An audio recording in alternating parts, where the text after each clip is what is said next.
It seems Canada is facing a stalled summer economy. According to StatsCan, 2,800 jobs were lost in July, bringing down the employment rate by 0.2%.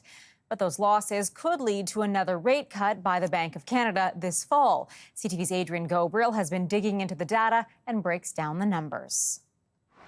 There was a glimmer of optimism today for some, even as gray clouds blanketed Toronto's financial district. My immediate reaction was that it was weak, but my secondary reaction is that the number's actually better than it looks. That's because while the country lost more than 64,000 part-time jobs, the number of full-time positions actually increased by about 62,000. For us in our sector, that is a huge, huge positive because you get temporary workers or contract workers who are now offered full-time jobs. However, the squeeze on part-time gigs has put new immigrants and students on the receiving end of Canada's latest job dip. This has been a terrible summer for summer jobs for university students.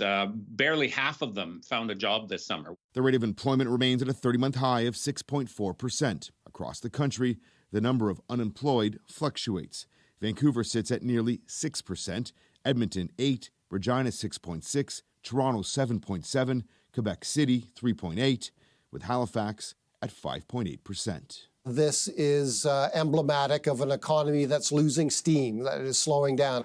For everyday Canadians feeling the interest rate squeeze, today's job report is expected to propel the Bank of Canada to cut rates for a third consecutive cycle on September 4th. We need several rate cuts, and we need them quick.